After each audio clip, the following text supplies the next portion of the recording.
How long is the trip from Austin to here by plane?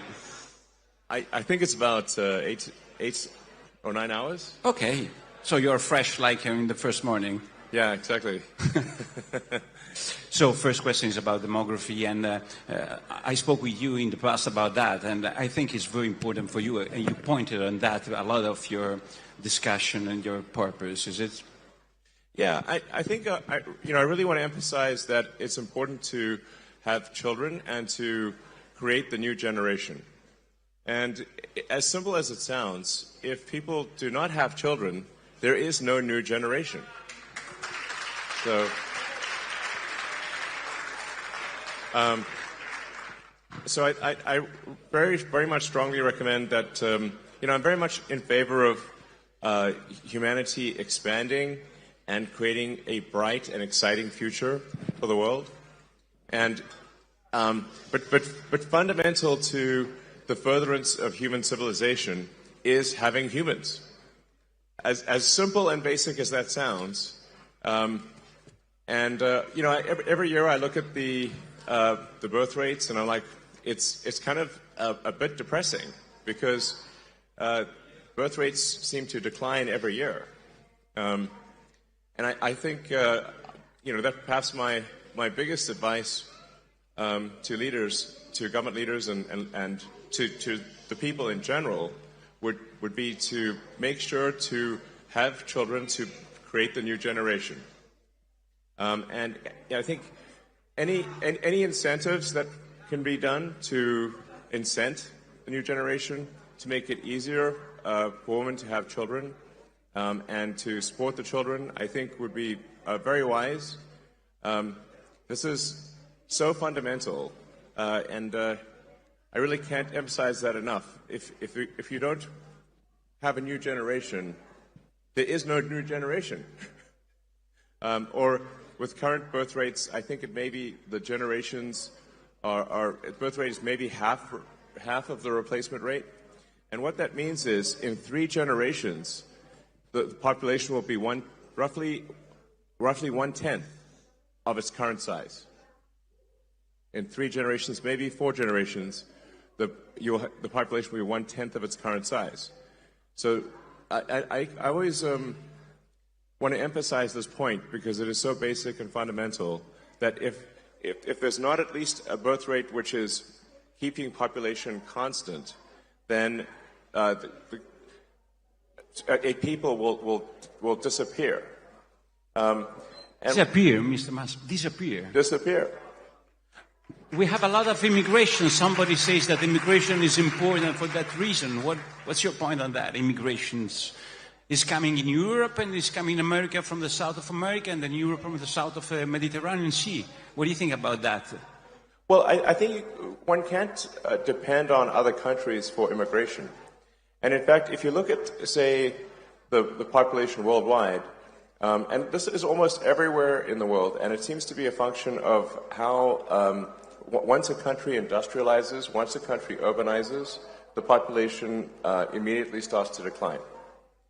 So one could say, for example, like China could not possibly solve its population with immigration, because if China is currently tracking to be maybe lose 40% of its population every generation. That would be 700 million, 800 million people, or 700 million people. It's a lot, basically.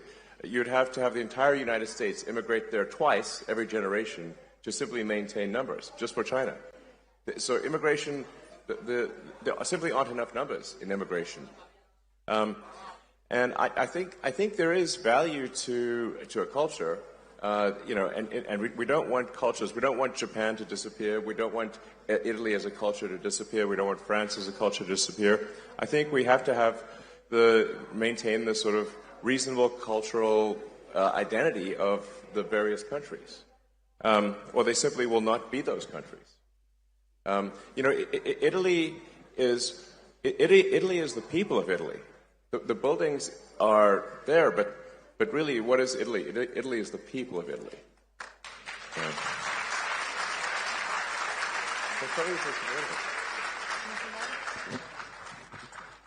So, I mean, I just think it's a, and I speak as someone who is very much an environmentalist, and I believe in having, building a sustainable future for the world.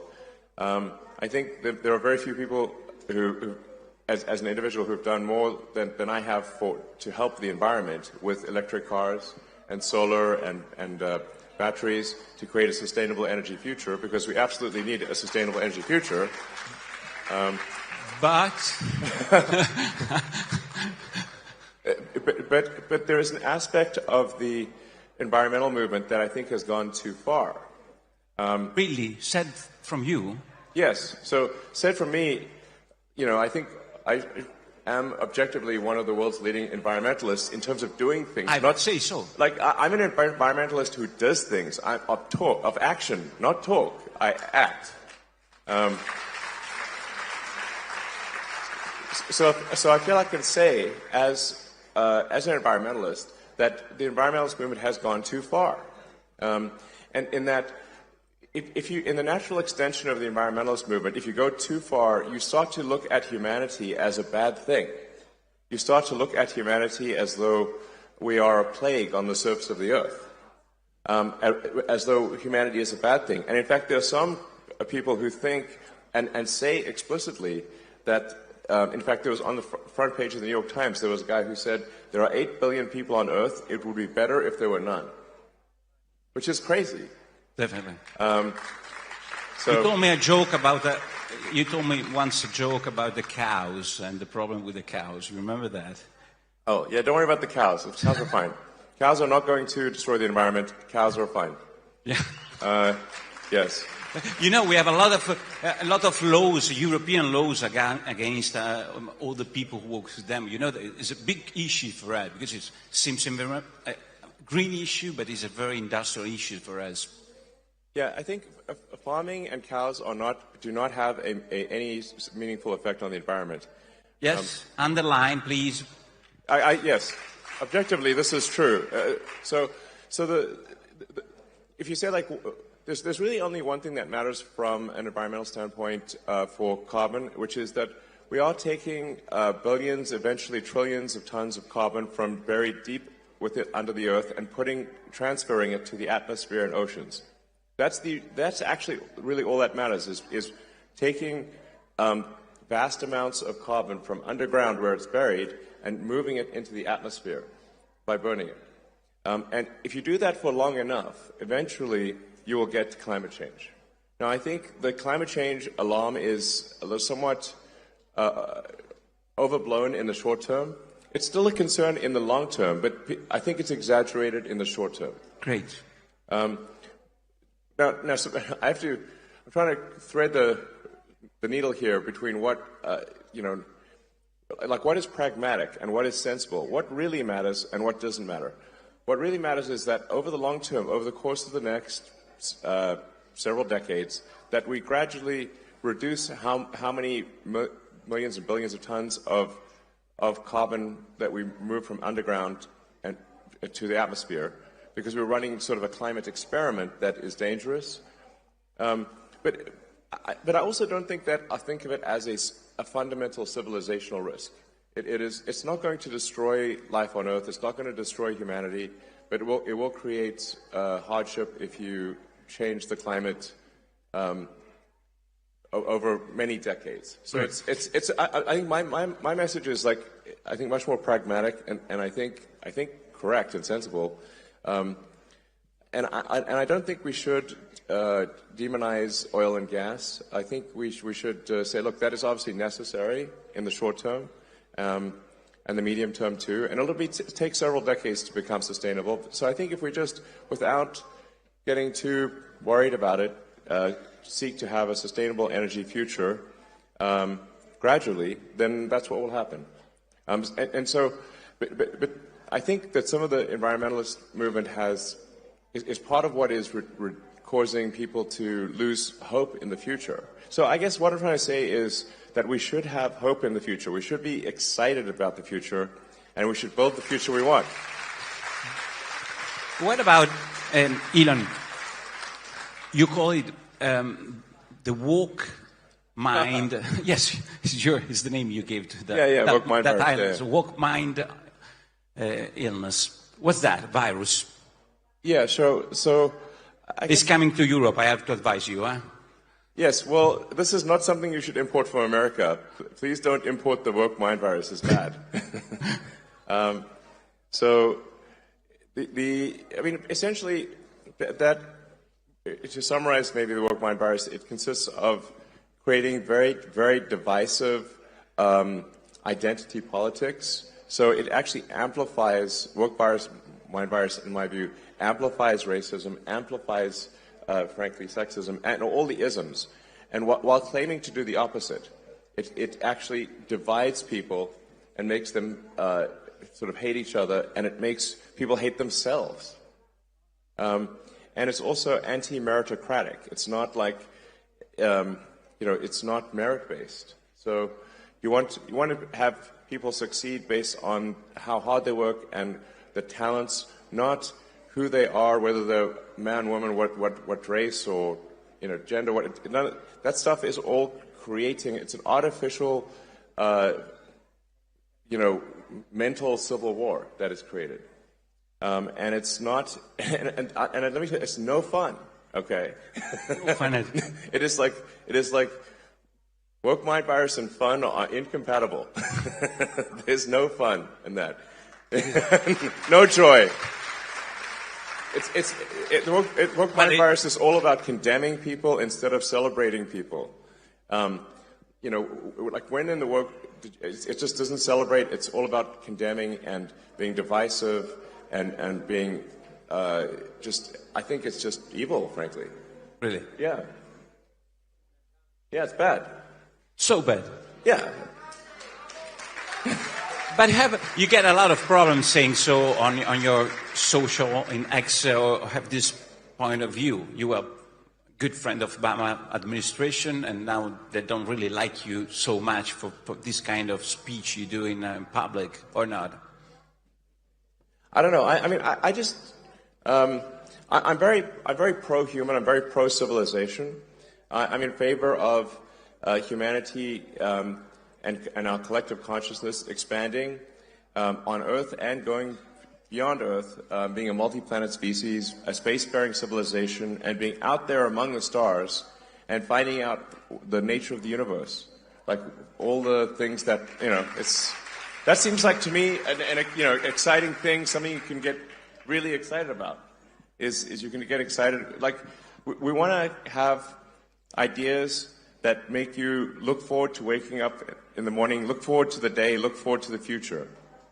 And, so you have to say, what excites you about the future? What moves your heart about the future? What makes you say, like, yes, I'm glad about what will happen in the future? That's what we must, focus on. And that's why we have to have a new generation. We've got to build and we've got to grow. And like I said, we understand the nature of this beautiful universe that we find ourselves in, and the meaning of life, or even what questions to ask about, the meaning of life. Let us explore this wondrous creation and have a good time doing it. Yeah. That's my philosophy.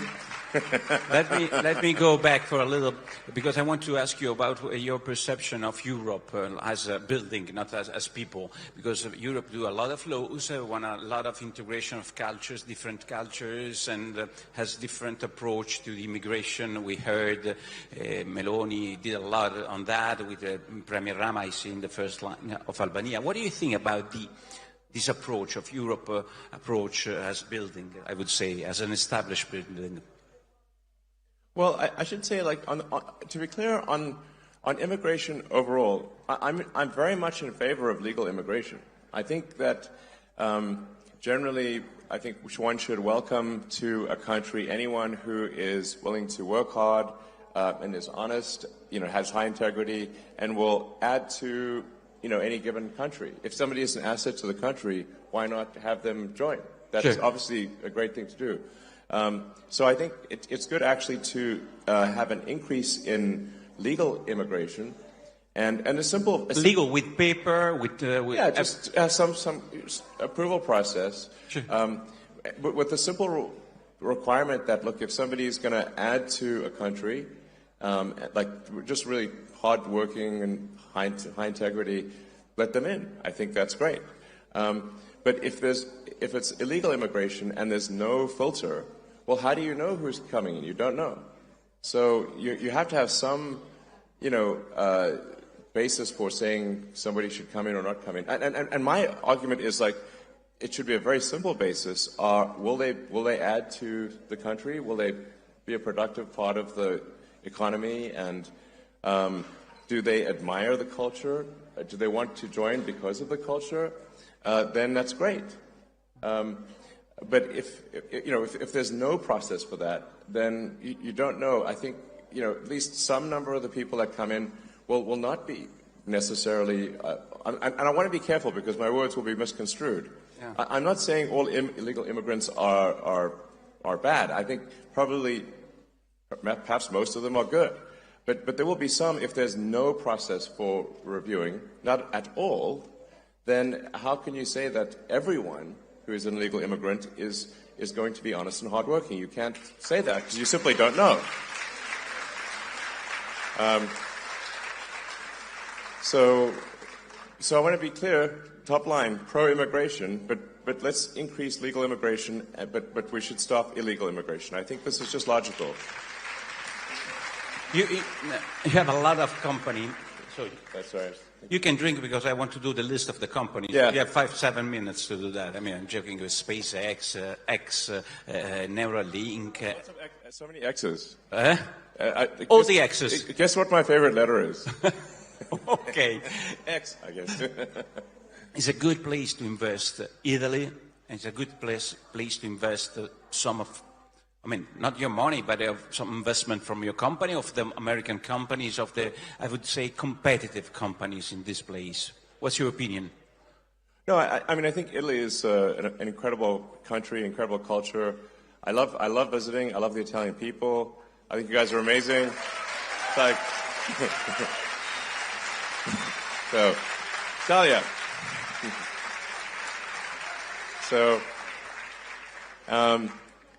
I want, personally, I want the prosperity of Italy, and I want the prosperity of every country. I want the prosperity of humanity as a whole, and like I said, I want us to have an exciting future where we're fired up about what's going to happen and really excited. So, and I think, Italy is a great place to invest. It's a great, great country. But I do want to emphasize that I do worry about the low birth rate. And if a company is to invest in Italy, they're like, well, you have to say, like, will there be enough people to work there? It's a simple question. If the workforce is declining, then then who will work at the company? It's simple. If there's no people, there's no people to work. Yeah, but I mean, in 50 years, 60... No, I think it's even sooner than that, though. You're so worried about that. Is the problem? I feel like a total Cassandra here, because I seem to be worried about it much more than other people. But there just needs to be people. If you don't make a new generation of people, there is no new generation of people. So that's it. I know I'm being repetitive here, but I'm just trying to state facts, So so it's a good place to invest. I agree. It's a good place to invest, and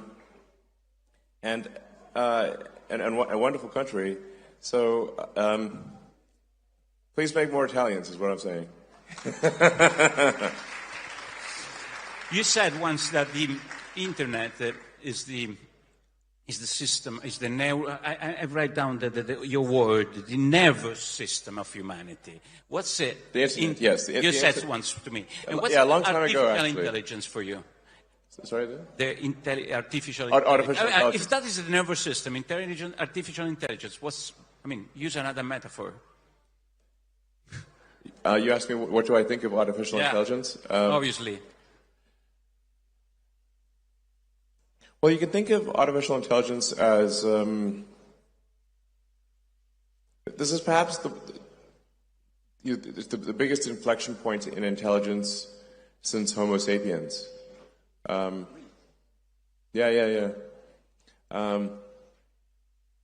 Artificial intelligence will be essentially a sort of a new species, or is a new species.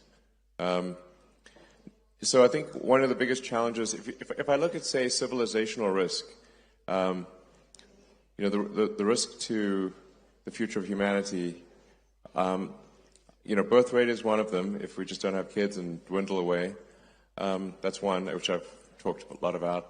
The other is, there's always like potentially nuclear war, of course, that kind of thing. Then AI is also an existential risk, and we need to be.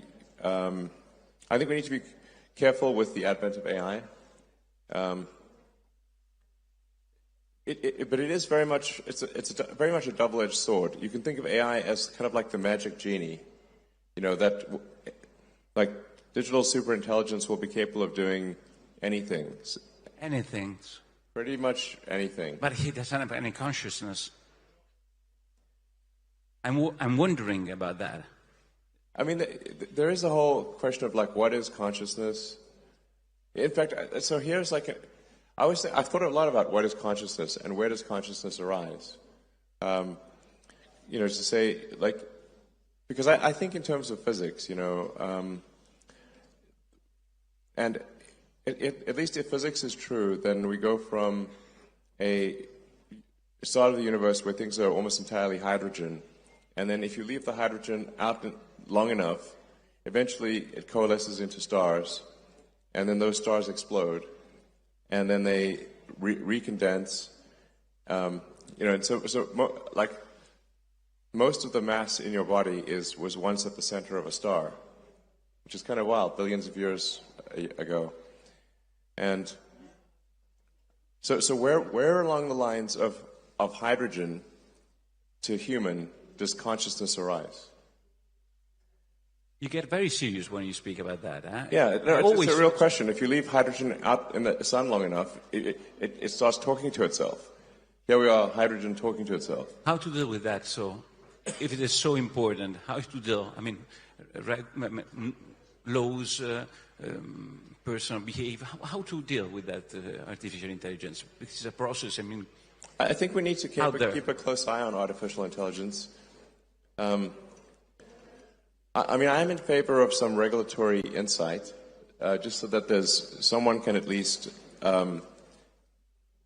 be a referee. Like if you think of any game, like there's always a referee for a game. For industries that affect the good of the people, there are regulatory agencies that oversee those industries. Anything that's dangerous is overseen by some kind of referee or regulator. I think we should have the same thing for AI, just to help ensure that it is beneficial.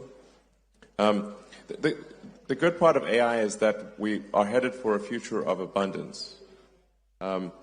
So AI and robotics will mean that there are no shortage of goods and services.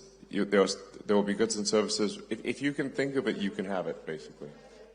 So this is quite profound. Like I said, it's the magic genie. AI and robotics will get you anything you want. Now, usually in these sort of fairy tales about magic genies, it doesn't turn out so well.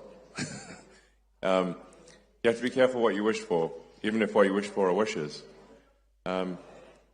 So it's just something we should be cautious about. Okay.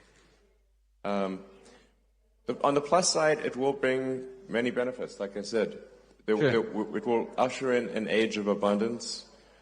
So the positive scenario of AI is that there's an age of abundance, and there's no shortage of goods and services. That any scarcity that exists will be only because we define it to be scarce. So, and it does seem to be somewhat of an inevitable thing, AI. So, there's that supposedly that Chinese saying about may you live in interesting times. Well, I think we currently live in the most interesting of times in all of history, right now. So anyway, so my recommendation on AI is I think we want some kind of regulatory oversight just to make sure that it's beneficial AI. Great. Yeah. We hope so. I hope so. And what about the governments? Like, they are elected by people, like Meloni and this government and the other government. They have any risks, or what do you think about these challenge for the executive of the nations about all this new process? Sorry, I'm not sure I understand the question. What's the risk for the government of this artificial intelligence? Are there any risks? That democracy is finished? Well, I think there's certainly risk of artificial intelligence affecting voting opinion, I suppose, and manipulating public opinion. So I think there's some risk of, AI manipulating the public. I think there's some risk of that. Okay. But I think, like I said, 80% probable that AI is beneficial, 20% harmful, something like that. I'm always worried because, we have a new government, it's 2 years, this government, almost 2 years. And we have a Europe, for us, is our artificial intelligence. It seems like artificial intelligence, but it's not very intelligent sometimes, Europe. And so I'm wondering, what do you think about the government and about Europe? For us, it's so important, the relation. I understand artificial intelligence in the future, but in the present, we have laws, constraints that comes from Europe. What do you think about that, if you have any opinion on that? What do you think about Italian government, which is trying to have a position, I would say a position, Meloni? I don't know if there's more than a position. You want me to be more tough than a position? It's okay. What do you think? It's good to have a position in Europe, to be, I would say, different from main course of European politics. Do you mean like country decisions versus EU decisions, or? Decision about green, about the politics, immigration? Oh. There's a separate question of, I think regulations in Europe, there are too many regulations. In general, I'm not speaking about a specific case of AI. I think one could look at this as overall a fundamental function of a stable civilization. The longer that any given civilization is stable and does not have a big war, the more rules and regulations will accumulate over time. So rules, regulations, laws, they are immortal. They never die. But people die. So if every year more and more rules, regulations, and laws are added, you will eventually make everything illegal. And you can think of it sort of like Gulliver's Travels, where Gulliver, if the nation is Gulliver, it's being tied down by one little regulatory string at a time. And eventually you have millions of strings, and then the giant can't move. And so I think there needs to be something where we delete rules, regulations, and laws, because if all we do is add them, eventually we will be able to do nothing. Okay. Shall I do some question about your companies? Because here there are all the young people, not only the young people from important Italian party, and most of them use the social network. They use X, and I saw in the past days that the CEO of Disney said, "I don't want to invest any advertising on X," and he's investing, for example, in the Meta, in Instagram, and he said there are problems of I don't know which kind of problem they find on X Yeah, in some comparison. I want you child exploitation on what Instagram. kind of, yeah, what's going on? Why an important investor like Disney says something so tough on X? What's going on there? Well, I think first of all, I think X will be fine, and we are actually already seeing advertisers return to X. So I guess they were, I don't know, upset with something I said or something. I don't know, but they, advertisers, I think, are the brand advertisers are a little. They're always worried about their brand, and maybe. I think maybe a bit more than they should be, but I think it's a short-term issue.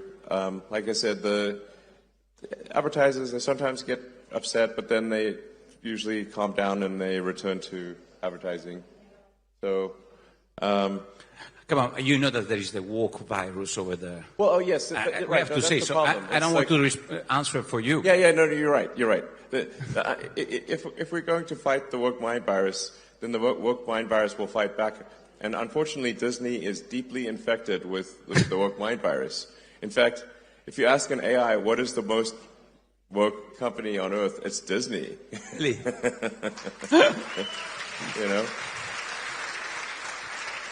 But, and you have to say, I think they should be asking themselves, what would Walt Disney think of Disney today? I think he's turning in his grave. I think he's not happy. Sure. If the namesake of the company is not happy, that's probably a bad sign, Because Walt Disney, what did he care about? He cared about bringing joy to people's lives. He making wonderful things that children and families could enjoy. He created some of the coolest, art in the world, and stuff that even 100 years after it's created, we still remember it. And it's still a major thing. But you have to say, how great was Walt Disney? It was amazing. But now, Disney, at least for now, is deeply infected with the woke mind virus. I think that will, that will change over time. I hope so. You're right that the European Commission, they're not investing on X. You know that. Maybe they got the woke mind virus too. Yeah. You don't care. I think so, And it's like, why are they importing this crazy thing from America?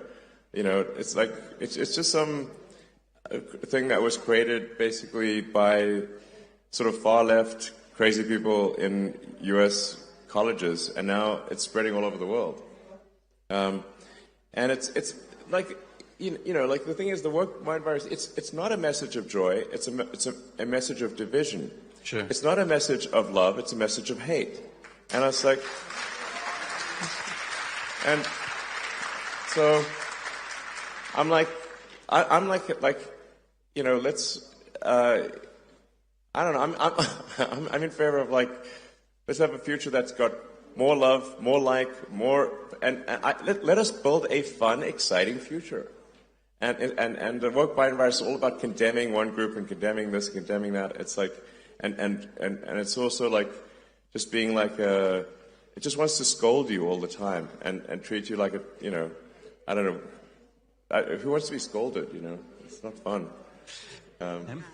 So anyway, I think we want to,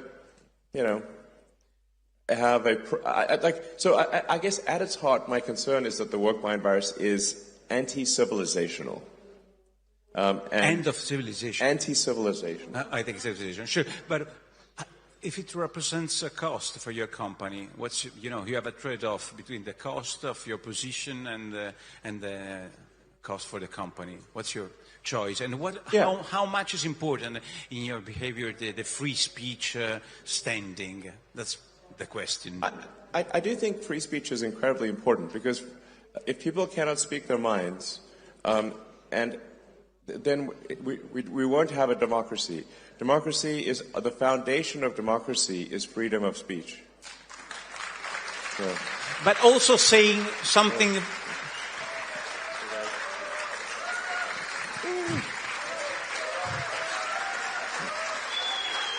So Andrea Stroppa He's laughing at that because he knows that it's so important for you. But tell me more about the free speech, because here is very important. A person here couldn't speak for a lot of people because they were considered mavericks and worse than that. Free speech for everybody is important, not just for the person who say the right things. It's correct. Exactly. No, exactly. Free speech means that free speech is only relevant. Free speech is only meaningful when if you allow people you don't like to say things you don't like.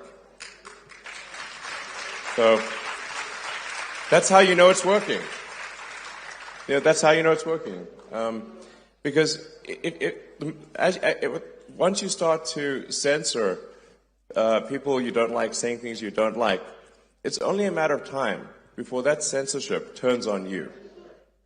Eventually, you live by the sword, die by the sword. Live by censorship, die by censorship. Giovanni, ho ancora 5 minuti? Come funziona? No. 2 minuti. Vabbè, allora abbiamo 2 minuti. Ragazzi, qua Che cosa? Tutti fategli un applauso a Elon. Dai, facciamo gli altri paio di minuti,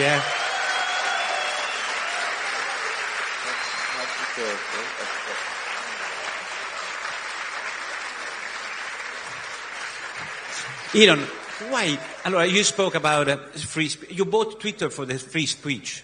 2 minuti, dai, 2 minuti, Just for the free speech, not for the business inside. You bought yeah. Well, I mean, here's the thing. So, I think you have to say, like, if civilization is not strong, if civilization doesn't grow, then nothing else matters. Profits don't matter if civilization collapses. There's no profits. There's no, we cannot exist absent civilization. So sometimes people may say, like, well, is this an altruistic thing? I mean, I think for me, it feels altruistic, but even if one is not altruistic, even if one is very self-centered, you have to say, if you simply think long-term, you have to be pro-civilization because you cannot exist without civilization. Okay? How important from 0 to 10 in the scale from 0 to 10 money? You are the richest person in the world. How is important money for you from 0 to 10? 0 is the less important and 10 is the good one. I don't know. I don't want to... 1 or 2 or something? No, come on. No, I mean... You have 1 to say, or 2. Just 1 or 2. Well, you have to say, like... The reason I guess I have what so-called wealth, or it's really just shares in the company, is that I've created these companies. In these companies like SpaceX and Tesla is 140,000 jobs direct worldwide, and 5 times that number, maybe almost 1 million jobs when you look at the whole supply chain is what Tesla's created. And then SpaceX is about 15,000 people, and also, like maybe a full total supply chain 50,000 people.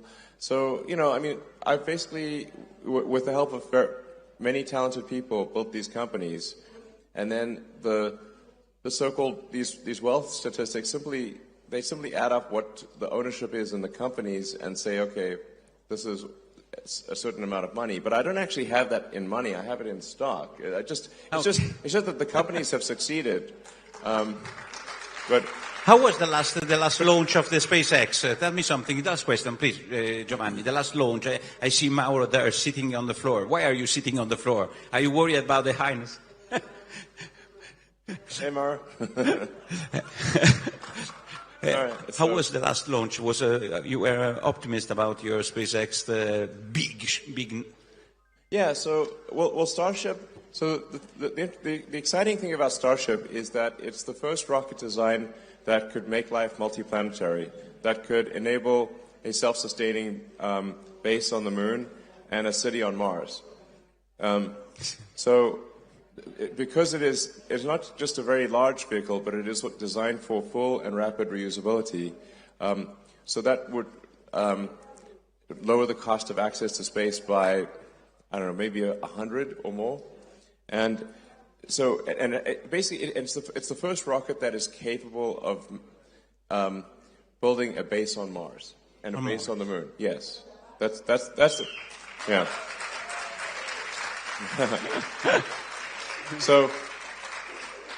There's the great Italian physicist Enrico Fermi.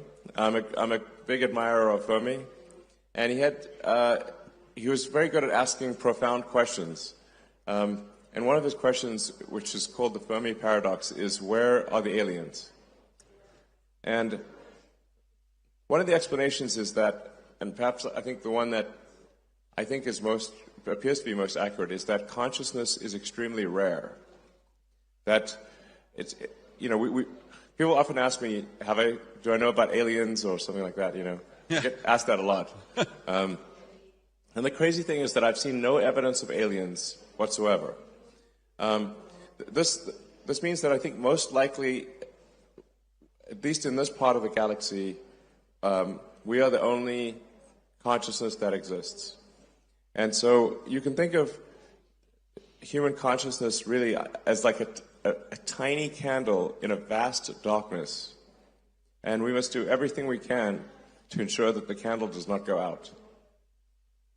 That's great. We can finish with that. Elon. Okay? We can finish with this. And so it's worth reading about the Fermi paradox, and because people have thought very hard about this, because one of the things is like, well, maybe there are these great filters, and these civilizations don't pass these filters. One of the filters is, do we become a multi-planet species or not?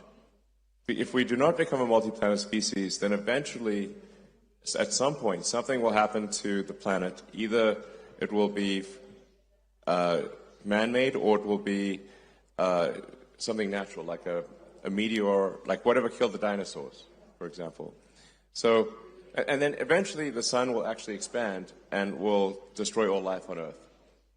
So if one cares about life on Earth at all, we should care about becoming a multi-planet species and eventually going out there and becoming a multi-stellar species and having many star systems. We want the exciting parts of science fiction to not be fiction forever. We want to make them real. And, yeah. Great. Thank you very much, Elon.